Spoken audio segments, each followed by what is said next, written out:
Halo teman-teman semuanya, semangat pagi, salam sejahtera, dan salam sehat selalu ya buat kita semuanya. Kembali lagi dengan aku, welcome back to my channel, Vera Tambajaya. Nah, di video kali ini aku mau nepatin janji aku, karena kemarin aku janji bakalan buat contoh kasus atau soal untuk tanda mungkin hamil.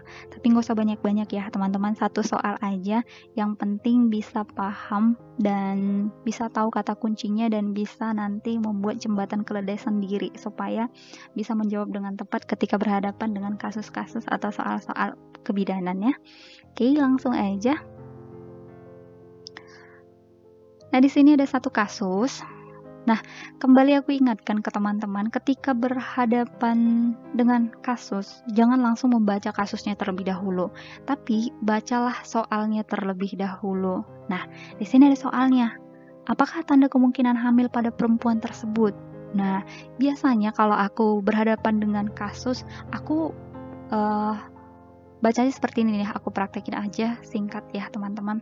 Kebetulan ini soalnya nggak terlalu panjang. Nanti ketika di soal-soal SKB itu, soal UKOM, itu soalnya lebih panjang dan ada banyak pengecohnya, ada banyak yang nggak perlu kita baca di sana. Jadi kita memang harus sering-sering berlatih, belajar mencari kata kunci dengan cepat ya teman-teman. Nah, biasanya aku bacanya sih seperti ini. Perempuan 25 tahun ke-BPM mengeluh telat haid 2 bulan, mengeluh pusing, mual, bahkan muntah di pagi hari saja. Pemeriksaan KU baik, tensi normal, RR normal, HR normal, temnya normal. Palpasi abdomen belum teraba balotemen, inspekul terlihat warna vagina lebih biru dan keunguan. Nah, ini ya memang aku langsung masukin yang kata kunci-kuncinya aja sih. Nggak banyak pengecohnya di sini gitu ya teman-teman. Yang mau aku ingatkan juga ke teman-teman juga udah harus terkonsep nih mana yang tanda-tanda vitalnya dalam keadaan baik atau enggak, karena itu bisa aja nanti menjadi kata kunci ya teman-teman. Nah, aku sih biasanya nggak manjangin di sini ya, misalnya tekanan darah 100/70 mm air raksa, heart rate-nya 80 kali per menit. Enggak, aku langsung aja normal gitu karena memang udah terset sendiri ya teman-teman. Jadi ini bacanya pakai suara, pastinya udah lebih lambat dibandingkan dengan yang nggak pakai suara ya teman-teman. Nanti teman-teman coba bandingkan sendiri mana lebih cepat membaca dengan suara atau membaca dalam hati. Jadi ketika kita membaca dalam hati itu nanti langsung dimainkan matanya teman-teman. Jadi dengan cepat matanya langsung bergeser, tap udah siap deh. Nah, aku sih triknya seperti itu ya teman-teman, nggak perlu dibaca semuanya. Oke, soalnya udah kita baca dan opsinya ada beberapa. Yang pertama ada Braxton Hayes, kemudian Piscasek, Godels, Hegar, dan Chadwick.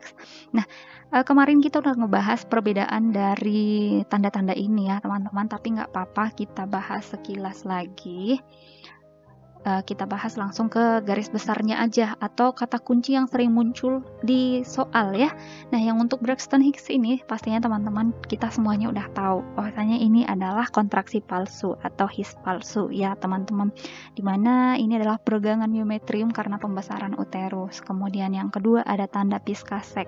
Nah, ingat aja Piscasek ini pembesaran uterus yang nggak merata. Pembesarannya itu hanya ke salah satu arah. Pembesarannya itu hanya di lokasi implantasi. Kemudian yang ketiga ada tanda Godels. Ingat aja porsionya melunak sehingga memproduksi lebih banyak lendir atau sekret. Kemudian ingat juga hidung dan bibir, Godels hidung dan bibir gitu ya teman-teman. Jadi sebelum hamil porsio itu lebih kerasnya itu seperti ujung hidung, dan setelah hamil dia lebih lunak seperti bibir gitu ya teman-teman. Kemudian yang D, tanda Hegar. Jadi ini konsistensi rahimnya berubah menjadi lunak, panjang, sehingga mudah ditekan. Ini di daerah ismus biasanya. Kemudian yang E, tanda Chadwick. Nah, ingat aja, Chadwick. Chat itu cat berarti warna. Dia bersinggungan dengan warna atau perubahan warna gitu ya teman-teman. Nah, jadi tanda Chadwick ini adalah cervix, mukosa vagina, dan vulva yang berwarna ungu kebiruan. Kadang di dalam soal juga merah keunguan. biru keunguan gitu ya teman-teman. Biasanya sih di antara yang 3 itu aja, ungu kebiruan atau biru keunguan, merah keunguan gitu ya teman-teman. Nah, jadi inilah dia kata kunci yang biasanya akan muncul di dalam soal. Nah, silahkan diingat, dan mungkin teman-teman juga bisa membuat jembatan keledai sendiri ya caranya supaya lebih ingat sama kata kuncinya ini. Nah, kalau mau di screenshot boleh, karena inilah memang biasanya kata kunci yang akan muncul di dalam soal kalau mengarah ke tanda-tanda yang di antara yang 5 ini. Oke, kita kembali lagi ke soal. Nah, dari pembahasan yang tadi pastinya teman-teman kita semuanya udah bisa dong nebak nih ya kata kuncinya apa gitu. Apa teman-teman? Oke, iya betul. Jadi kata kunci di dalam soal itu adalah in speculo terlihat warna vagina lebih biru keunguan. Nah, tadi kan ungu kebiruan atau biru keunguan atau merah keunguan ya teman-teman. Nah, jadi jawabannya apa? Oke, nah jadi jawabannya iya betul, jawabannya adalah yang E, tanda Chadwicks. Cat warna, jadi dia bersinggungan dengan perubahan warna. Oke, betul semuanya. Terima kasih buat teman-teman yang udah jawab.